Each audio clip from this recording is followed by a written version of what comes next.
Thanks, Terry.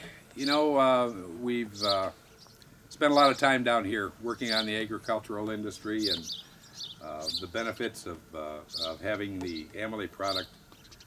Maybe Tim, what are your thoughts on why you need good quality in your all of your machinery, be it the lawnmower out here or for 1,000 horsepower combine or whatever it is? What's why do you need quality products in there? Well, it's proven like in the Poland tractor or in Terry's top fueler, the massive punishment, wrist pin bushing, rod, main bearing, stake. Well, it's the same way on the farm machinery. As far as today, silage chopper comes stock 1,000 horsepower. Okay. Four-wheel drive tractors are probably 400 to 600, 620. So the punishment is over the top. And at this point in time, we're really hindered with low grain prices. There's not a lot of margin in agricultural grain commodities. So the time for going out and just buying something new is sort of going by the way. It has right now. Guys would do that as far as keeping fresh stuff around. Talking about the punishment of the oil and why it's such a valuable thing to have good lubricants in your machinery. So we quitting. Yep. Yeah.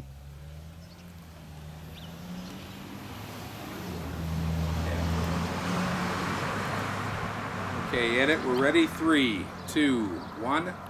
Semis, as you go down the road, you'll see as you take off and you get up to 50, 60 mile an hour, boost gauge comes down to 5, 10 pound. So you're not getting that massive punishment. In agriculture, it is from one end to the other the whole life of the machine, because that's what it does. So when you go out for a day's work in the field, be it planting or cultivating or harvest or whatever, how many hours a day are you running that piece of equipment under those stresses? Under the norm of spring and fall, short window to get your stuff done, you're probably looking at a minimum of 12, 15 hours. Out west, where there's thousands and thousands of acres done, and they have like 120-foot drills, they do two-man shifts, so it's 24 hours a day. And they'll have trucks come out there. I mean, they have service trucks, like Kenworth Peterbilt service trucks that come to the field to service all the equipment. With the lubricant products, because it's so far from the shed, and they're doing so many hours there. Yeah. But it's still the same. It's still the same principle of the adverse conditions, whether you're out west in the wheat fields where they do the 120-foot chisel plows or the drills, whatever it might be. But around here, like evening time comes and the dampness starts to come in, and you're driving down the road and you see the dust just hooving over a combine. It's that way all day long.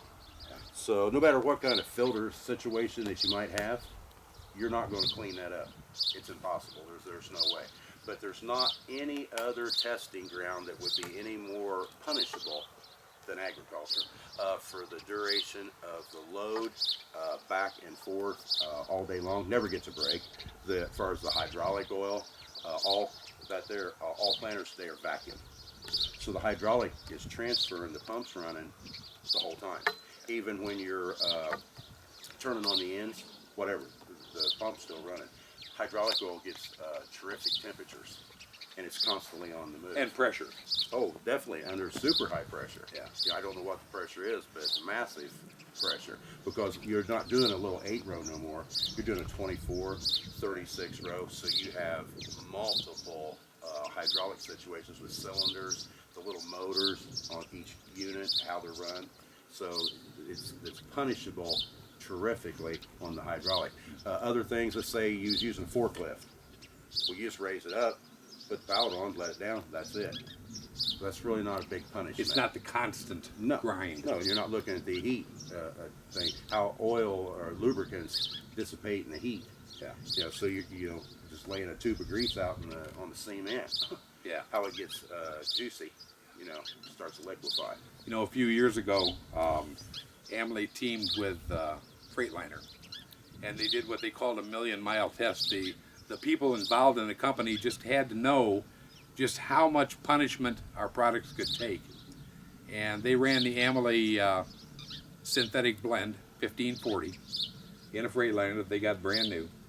And they ran it for 1,000,000 miles. And we have some brochures that you can pick up today and look at this. When they got done with it, every 100,000 miles they would pull the pan and check the bearings and look things over, and it was all good. And when they got done with the whole deal, we've got pictures that show the babbitt still left on the bearings. The piston skirts are all there's no scuffs. There's no problem. So that was a test that they had to know. I mean, the engineers down there had to know just how good it is. And years ago, many years ago, this is the tagline for the Amalie products is better than it has to be since 1903. Well, the company, not only 113 years old, but still learning even today. Always testing, always looking at new markets. If you go overseas, go into Europe and such, Amalie is a household name. They've been using that in farm equipment and over the road over there for years and years. And we're just now starting to get into this in the United States. Amalie at their facility in Tampa bottles about 500,000 quarts of oil a day. And yet people don't know the Amalie name even after being around for 113 years, because the brand has never been publicized much over here. We make products for other major oil manufacturers, lots of them. We're very proud of the fact that they would come to us. People, it's names that it's common oil companies that need their products blended. They come to Amalie with a particular recipe that they want to use for their oil products, and they know when it comes out, that's exactly what they're going to get. They're exactly what they wanted. Now, I'm not here to talk about other brands and so forth, but the Amalie, better than it has to be. That's not just a phrase. All engine oils are made from 5 base oils. That's all there is. Everybody has to use the same thing. And just like going down to the grocery store and buying a steak, it says USDA choice. On oil, it's an API grade. Well, it's the same thing. You can go in and buy an old flank steak that says USDA choice. You can buy a porterhouse that says USDA choice. So there's different grades of each one of them. Well, it's the same thing with the base oils and the chemical additive packages that go in for all today's modern machinery. And by using the best of the best in whatever the blend is, whatever the product is, that's where they come up with better than it has to be, because you don't have to use the best of everything. A lot of oil manufacturers choose not to. We choose to do that. And that, teamed with the chemical additive packages, which are available from many sources around the world, we choose a United States brand product. We bought from them for years, and they build the additive packages that we use and everybody else uses in all of the lubricating oils and greases and so forth that are used not only here but elsewhere in the world. But the API grade, look at your manufacturer. Your manufacturer, whether it's John Deere or International or Klaus or whoever it is, they're going to have a specification on all of their lubricants and say it's got to meet this spec. Well, the products that we put out will meet that spec and exceed it. And that's how we can do million-mile tests or put them through the punishment that you have on the farm, and they make your products last. You're protecting that $500,000 that you just went out and wrote a check for your combine. Will protect that for you. Oh yeah, and that's real important. Just like we talked about the price of grain right now. It's become more and more imperative. Every day it clicks off the calendar that you preserve what you have, because there's not the money is not available to just wear something out and then go replace it with new. You was talking there about the semi tractor, and we talked the other day. Another added thing, I like to see them do a test on agriculture. You know, like I said, there's nothing that's any tougher.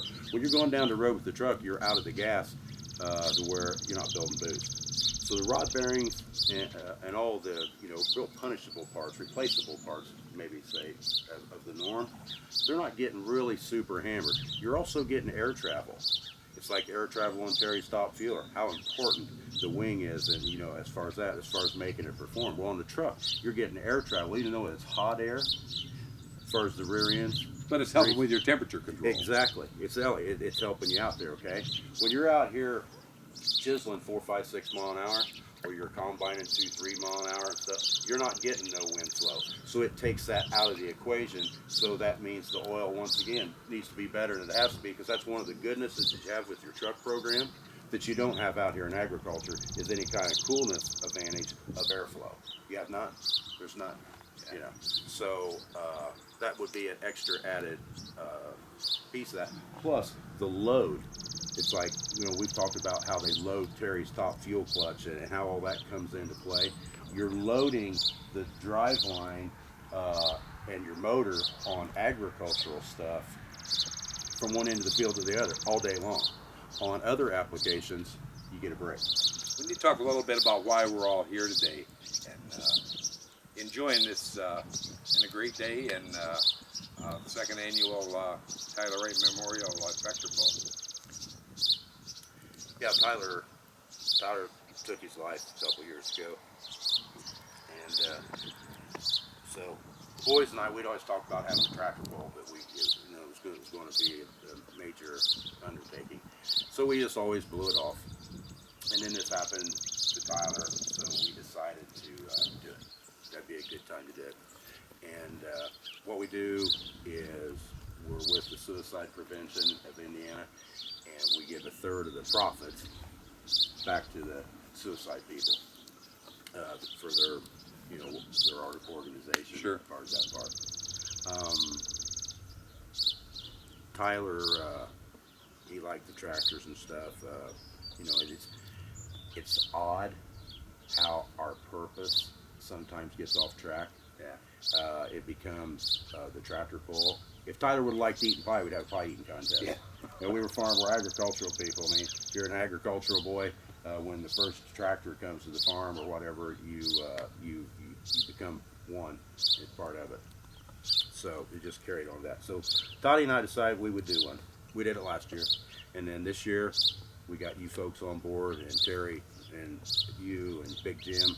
Walzak's been great to me to exploit, you know, different things and, you know, of how the oil's made, being around the top fueler, getting to see once again the lubricant product up close and hands-on, the punishment Sure. that it takes, the same as we do in farming, but then in our sport, it's even in the pulling tractor.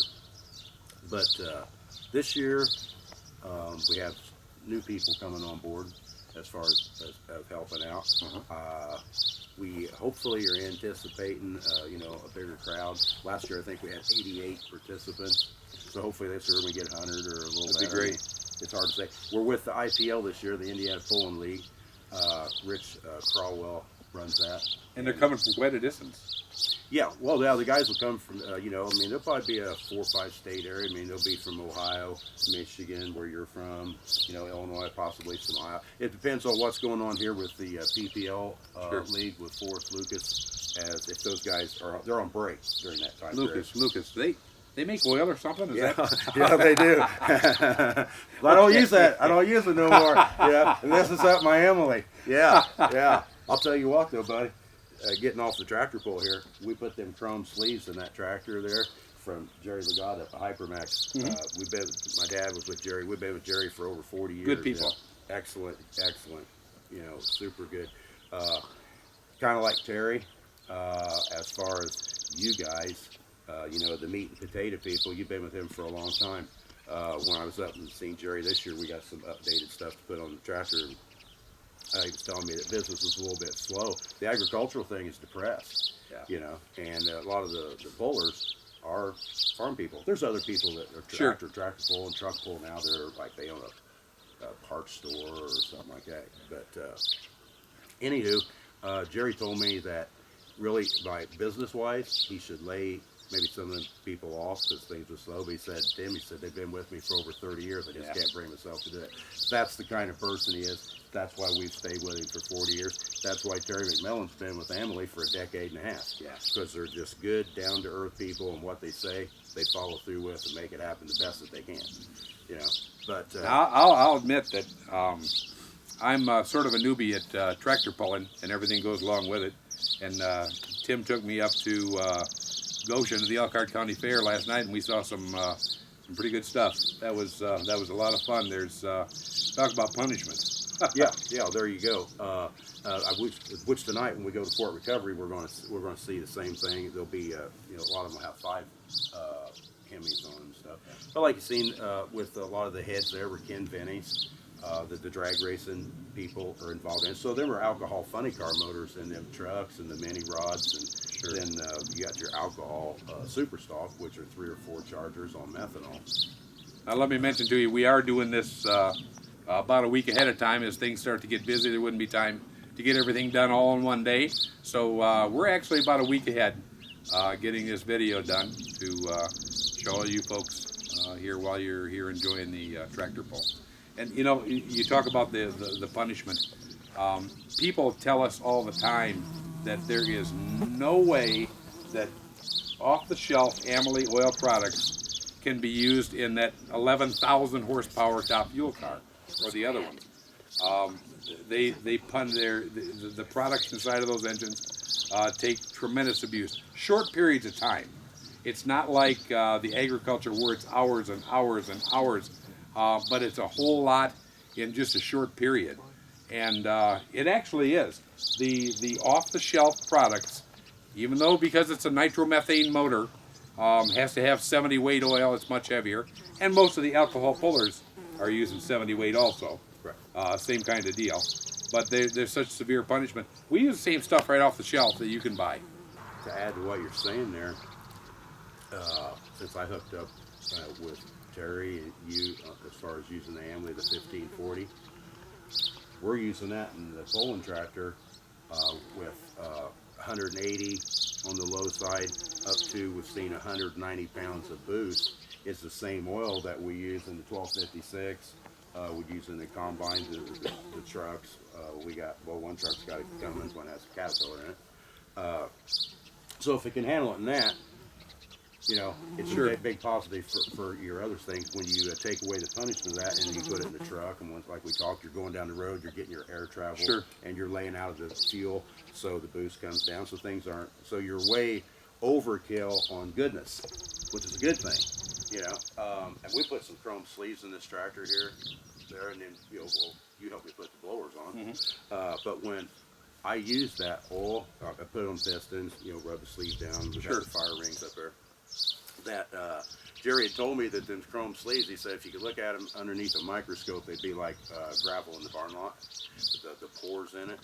And when I put that in there and I took my index finger and pulled up that chrome sleeve, I'm telling you, it was just like pulling your finger through the air. It was like I pushed a little bit harder almost to almost wonder if I was touching it. And I'm not kidding you. Yeah. Really. Yeah. It was amazing. It really was. Well, you mentioned that. There's a real bad thing that happens with NHRA drag racing, and now in the advent of all the programs. And by the way, I will mention, like Terry said in his video, this coming tomorrow, as a matter of fact, and a week from tomorrow, we're going to be on.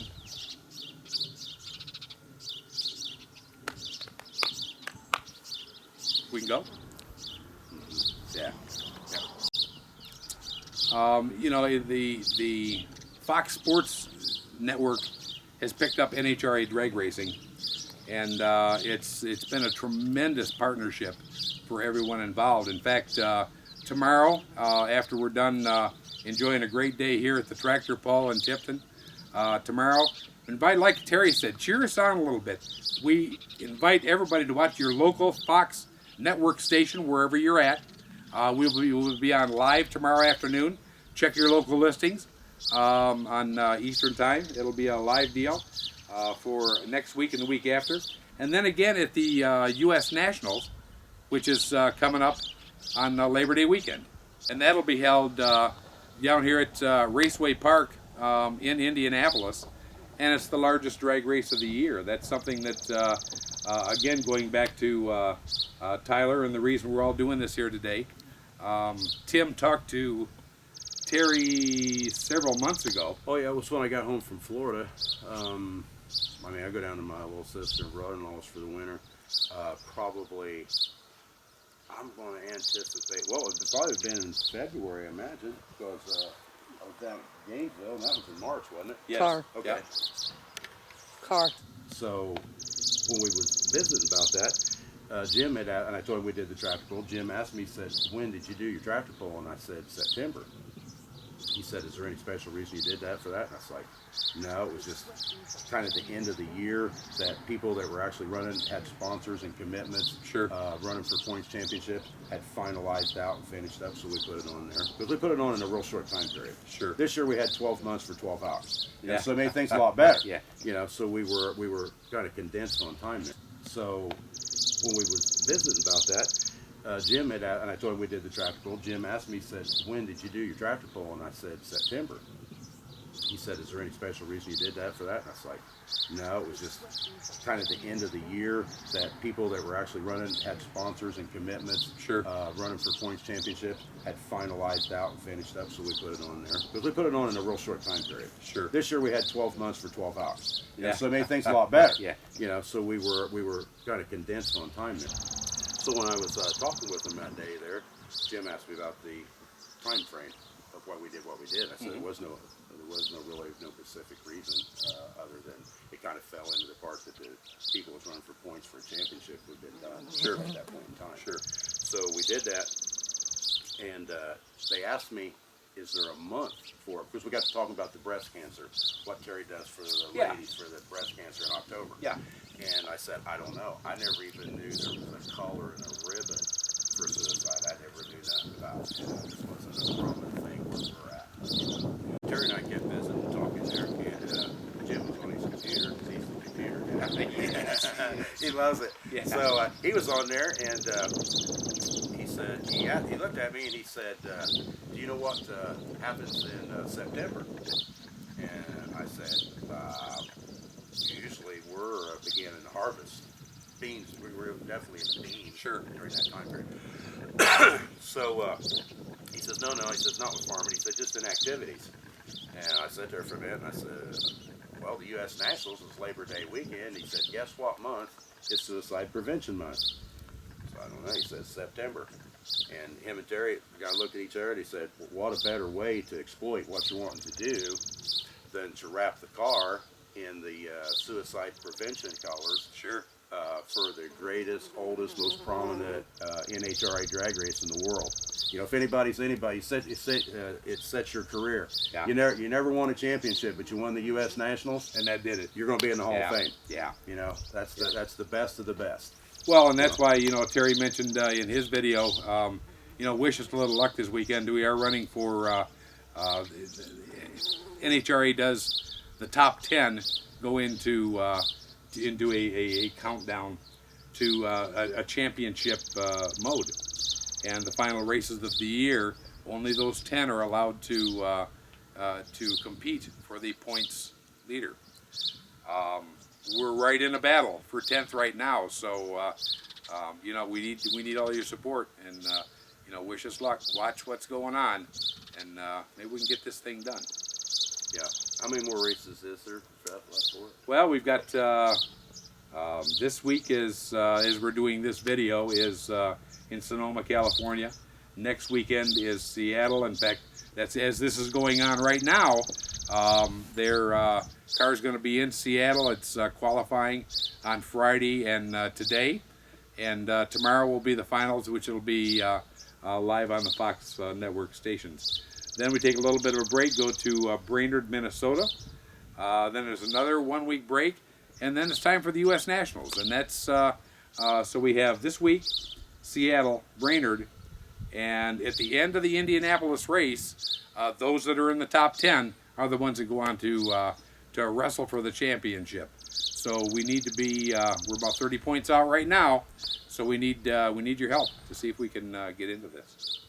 I hope they get in there. I'll tell you what, nobody deserves it anymore than Terry. I mean, he's had, just unbelievable luck. I mean, it was like down in Gainesville when I went down there, and I went on down to see my little sister after that. But when we was in Gainesville, went rounds, got in the finals. Made the finals, yeah. Got in the finals with Brittany and unloaded the motor at the top end. Yeah. And it was like so close. Yeah. But not for lack of trying. Oh, no, most definitely. And then, they had the accident when the motor came apart and, took the car out and had other things going on. Sort of a bad weekend. Definitely a bad weekend. A while back you introduced me to the names of the folks that are involved with Hypermax Engineering and some of the things they do. I know you said they construct, they build the turbochargers, the blowers for the pulling tractors. Tell me a little more about them. When we first got with Hypermax, Jerry Legod is Hypermax. We work with Jeff. He's the head lead guy that we'll work with. Periodically, you call him, or you'll talk to Jeff, and he'll guide you through different situations. But we first went with them in 1975. Was the beginning of going from one turbo. The technology of turbos wasn't like it is today. So to get where we needed to be, we needed help as far as to feed it, So Jerry was designing the first two-charger piggyback setup in 1975, and so we got in with them and got one of the first setups. 40 years ago. It'd be 41 now, wouldn't it? Yeah, 41 years ago. And again, it's like Terry. I mean, they're just good people, so there's no need to change. But Jerry does everything. They have their own blocks. They do the heads. They build their own turbos, diesel pumps. Everything's in house. And so through the years, we've had extremely good success and good leadership. We never went nowhere else. They sound like good people to associate with. Oh, they were. In 1976, I was 16, and we ran the Grand National NTPA circuit, and so we were exploiting. There was no computers. It was just running and testing. It wasn't like drag racing. You don't get no qualifying. You just make your pass, and if things went halfway okay, well then good. If not, well we need to change. And then you would go to the next one. And it's a long time period of testing. Sure. There was nobody that had two tractors like you have two car teams. Yesterday we've seen a couple of them had two trucks. Yes. Two blown trucks. Yes. Boyd's had two the Ford multi-engine. Right. Yeah. So we just started working with Jerry back then on that part. And my dad, he was a military person, so he was always big on keeps things in-house, work with one certain group, and let's all perform, and we'll stick in there. That's like Jerry told me last summer when I went up there to get some stuff for the tractor. He said, I was always thankful that your dad run my stuff. I knew he'd represent us good and make the most out of our, because we were on time testing. Sure. As far as the clutches, I mean, you didn't have no supersonic slipper clutch. We had double disc floater plate clutches. Now there's 3 in there. Yeah. But Jerry designed all. I mean, he did it all, and always has. Yeah. So we stayed with him. In 1979, we changed it over to 3 and used Jerry's setup. So now it has 3 chargers on it. It has 3 ports in between the chargers for the water injection for coolant. It has 6 in the head. That amazed me when you told me about that with the water injection there, but it all, as we went through it, all makes sense. Yeah, as far as the evaporation of oil, that's like when you take the pistons out, you'd almost eat off the top of the pistons because there's absolutely no carbon because of the water in there. Sure. Everything cleans to the water and goes out. Sure. As far as that part. But still today, but that's one of the older, like I say, that's a classic as far as we run it. We kept it the same. We don't do the roll cage thing. We run behind the light pro stock. We'll run behind the light super stock, different places that they'll let us run it. But the tractor's safe. It's not like the ones that we've seen yesterday. I mean, that tractor there is probably 2,800 horsepower. But in its first life, it was 125? Oh, for a 1066 out of the factory, as it rolled off the line at Rock Island, it's probably 125. With that same engine block. Exactly, same engine, same head. And now you make 2,500? It's 25 to 2,800 horse out of it. Like I say, you'll run between 180 and 190 pounds of boost, which getting back to the oil thing there, I mean, that is, once again, you are hammering things on way massive overload. Sure, sure. You know, we've discussed a lot about you know, agriculture and pulling and the top fuel deal that we got going here. But you know, the one thing that we're all here for is supporting suicide prevention. And Tim told me, you know, long ago, one of our first meetings, said, you know, it might not even be anybody that we know, but if we could help just one person over that hump so this doesn't happen and put a family through the same thing, then it's all worthwhile. And what y'all are doing here today with the donation to that, you're helping people. Everybody knows somebody or is related to somebody that's you know, had a suicide in their family. And the whole idea for this, with Tim and his family putting this on, is to try to stop that, to try to give people a little hope, to you know, so that's out of the equation. And everything you're doing here today is going to benefit a great cause. And Tyler, and this is we're very happy to see everybody out here. We hope you're all having a good time, and we'll see you again next year.